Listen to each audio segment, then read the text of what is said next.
Hello everybody, it's Belinda from Belinda's Book Nook, and I thought I'd pop on with a book chat. We haven't done one in, I don't even know how long. It's been a long time. I usually will do like wrap-ups kind of that, or unofficial wrap-ups that I talk about the books I read.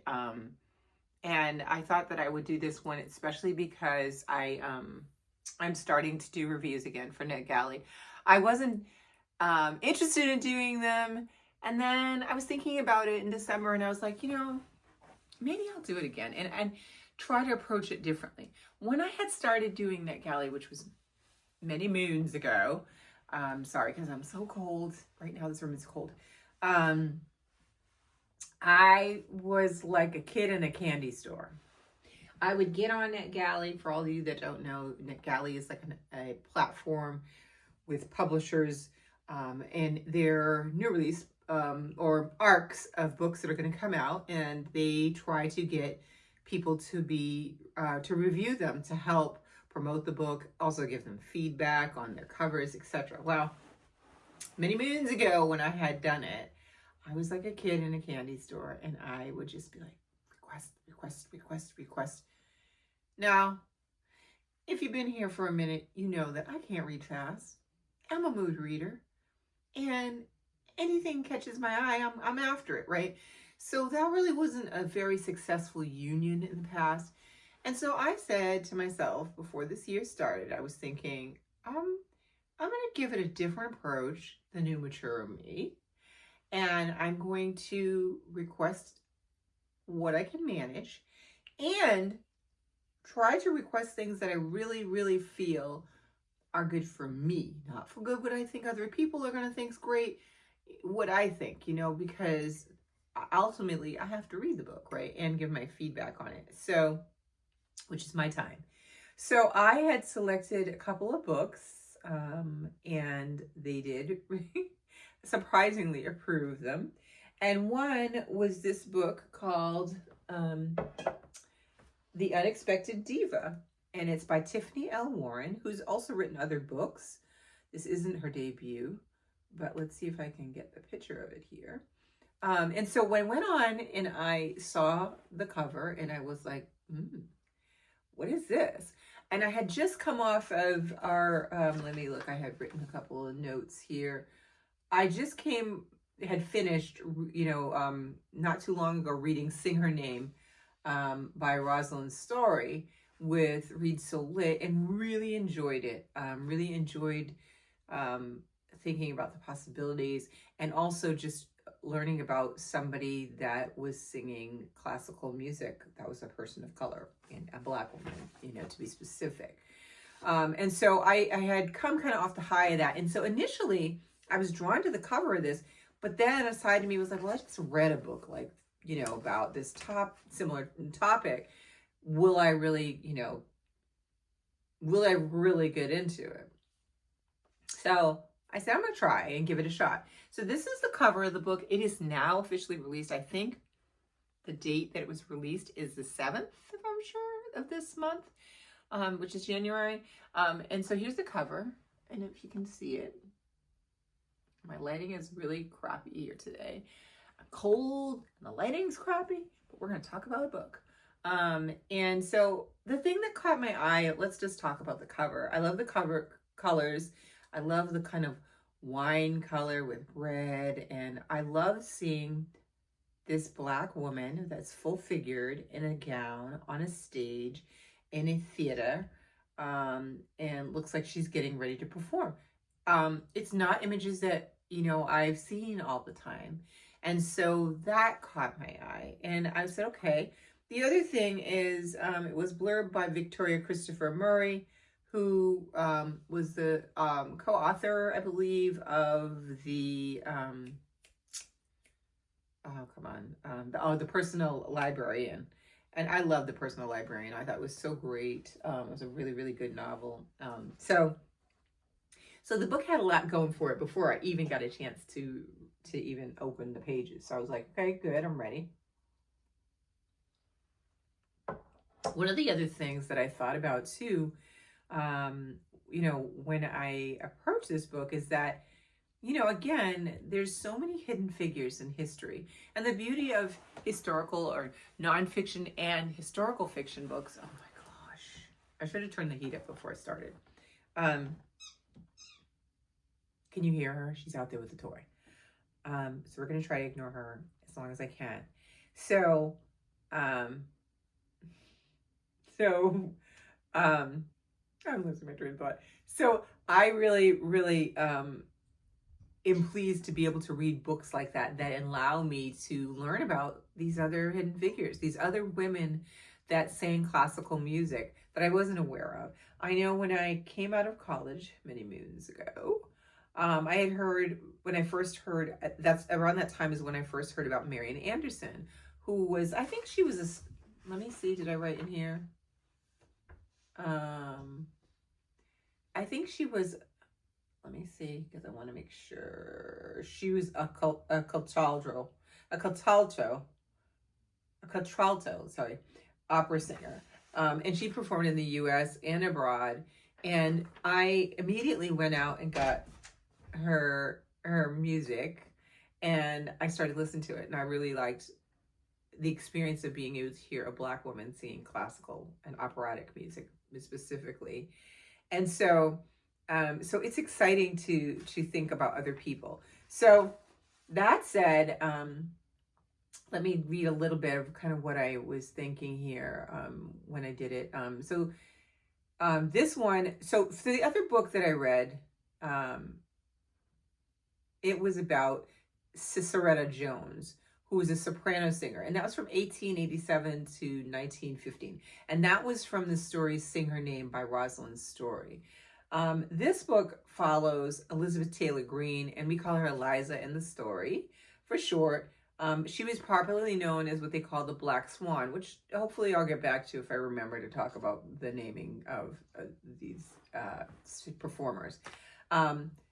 And so she was born into slavery in 1817. So she was the predecessor to the other one, Ciceretta, that I had talked about. And what I really loved about this story is that Eliza, her family was enslaved by their name. I don't know if I put the husband's name, but the Greenfields.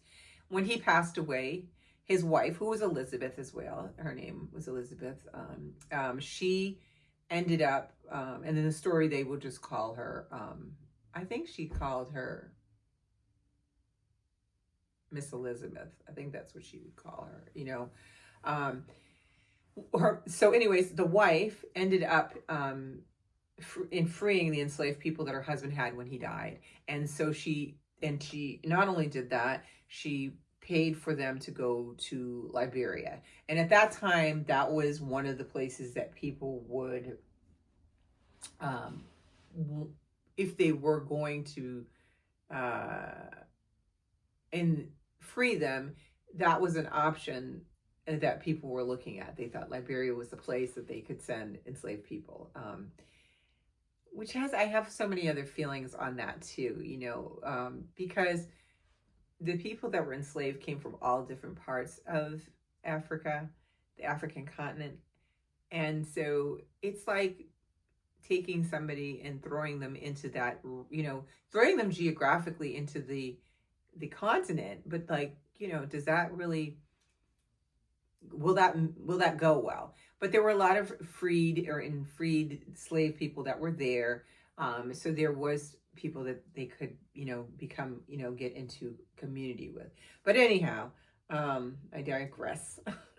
Because there's a lot to think about on this story. She kept Eliza because I think she was the youngest, and I think that they didn't think she would be able to make the trip and survive and make it back on the trip to go back with a family. So her mother, her father, and I want to say there were 3 siblings. I think there were other siblings that she had that went. I'm not remembering exactly how many.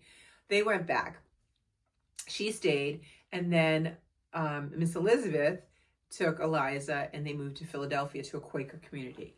And the records show that she Miss Elizabeth, they didn't quite define her necessarily as a Quaker, but she was a Quaker ally, so she was definitely involved in terms of supporting the ideas and the things that the Quaker people were doing. And so Eliza grew up in a Quaker community, and so she was spared some of the harshness that she would experience in other areas in the country. And Miss Greenfield, she ended up, or Miss Elizabeth, whatever we want to call her, she ended up basically raising her like her daughter, and she got her into a good school. She, wanted her, she dressed her in fine clothes. She realized early on that Eliza had a good singing voice and really honed in on it, got her singing lessons with the best she could within the region. And also, I think in New York, she also had a woman do some training with her. And so the story follows Eliza's journey of a desire during this time period where she's trying to become a prima donna. And that was one of her dreams, and that was one of Miss Greenfield's dreams for her, is for that to happen. And so, of course, this Greenfield passes away, and this is no spoiler, this is on the back of the book, and we're left with Eliza trying to figure out what she's going to do. So she's a free Black person living in a Quaker place, but she wants to become a prima donna. In order to do that, she's got to train with the best. She's got to get more specialized training. And her goal ultimately is to go overseas to be able to train I think she wanted to go to Italy, was where she was aiming to go. And the story was just, from the beginning to the end, it was very engaging. I just felt like I really got into it. I looked forward to reading it every night. To see, it kept you on the edge of your seats, because this is also the time of the Fugitive Slave Act of 1850, and so even though she was freed because of that Fugitive Slave Act, she at any time could be captured and sold into slavery. So you didn't matter whether you were free or you were enslaved. If somebody snatched you off the street and wanted to make money off of you, they could do that. And so it didn't allow for the mobility it didn't allow for a more carefree mobility. And while I was reading it, I just kept thinking about a lot of things, but that was one of them. Is just imagine wanting to go to the store and get some food, and you could not return because somebody snatched you, and nobody would know what happened, and there's no recourse to be able to say, okay, well, this is wrong, you can't do this to me. So she was around in this time period with all of these desires in her mind, but then she also was dealing with being a woman in this time period. So when the Miss Elizabeth passed away, Eliza was left with the two common options. One was to just become a domestic worker and work in somebody's house, cooking and cleaning and taking care of children, or she could get married and probably still have to do that because she would have to supplement the income of her husband. And so she didn't want to be married, and she also knew that she wanted a career, and to have this career, she wouldn't be able to, really, on my eyes, everything's itching. She wouldn't be able to pursue her career. So you saw the strain of that throughout the whole story for her, of, trying to stay free and safe, trying to be an independent woman, trying to get her opinions across. There's some really great moments when she does get a person that is going to represent her and be her manager, and watching the interactions and the struggles for her to try to get what she deserved as a performer. And then let me loop back really quickly to the whole thing about the... Ellen, no, you cannot come in right now. Just wait. She'll scratch my door. Okay, we're going to let her in. But she's not bringing her toy. Hold on. Listen, Missy. Come in, but no toy. Come in. Come on. Come. Okay. All right, you gotta sit down. I'm almost done. I'm almost done. So anyhow, see, we used to have gates, so now she can roam around, so she can come to my door and bother me. So this whole thing about the Black Swan is one of the things that you know, I felt bad. The same thing happened in the other book that I read, Sing Her Name, is that these Black performers never had like validation of their singing, like without it being compared to a white performer of the time. So, you know, there was I think what she called the something Nightingale. I can't remember the name of the white woman of this time period. And so they decided they were going to call her the Black Swan.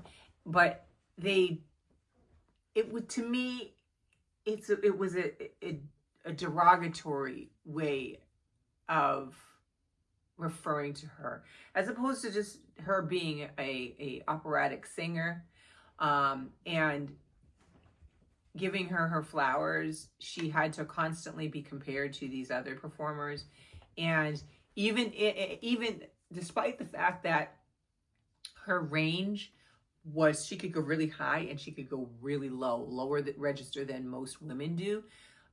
It was just like, you know, those things weren't even acknowledged. Even though you get reviews and things like that would say positive things, it was always like she needed to be validated, or I'm not finding the right word right now, but you know, it was only in comparison to the white performers. So she touched on that well.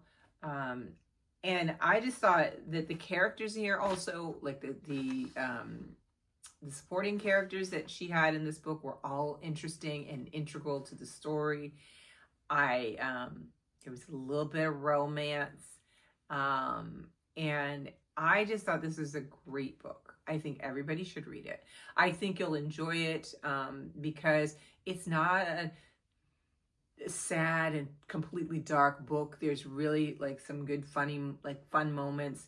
There are you know, you just feel engaged and want to know what's going to happen with her. And the author, I think she used playbills and certain articles to kind of piece together, you know, what she could find about her.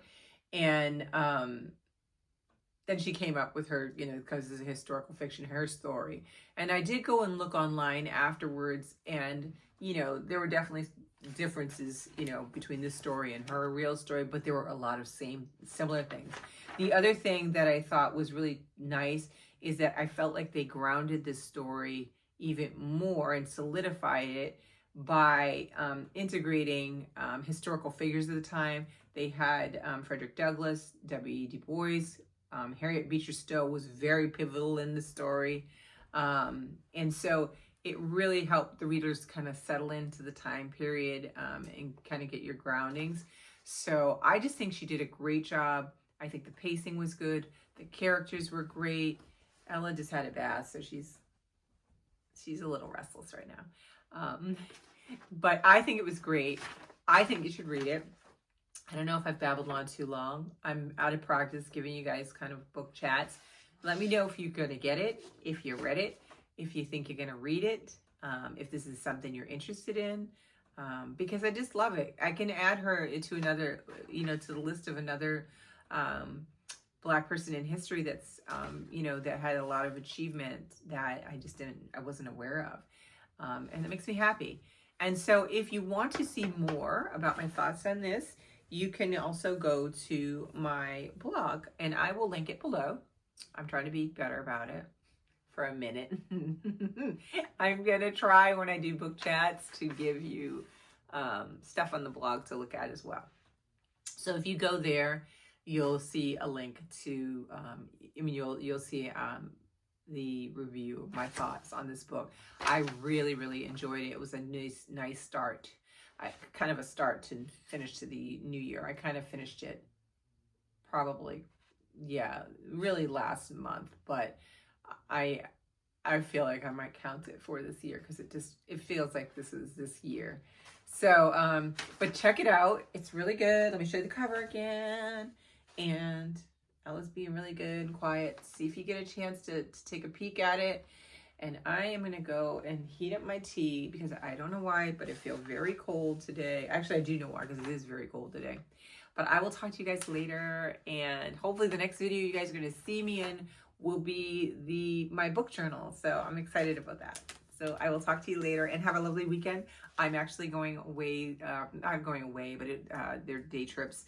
But a craft retreat with some friends. So it's going to be fun. So I will talk to you guys soon. Bye.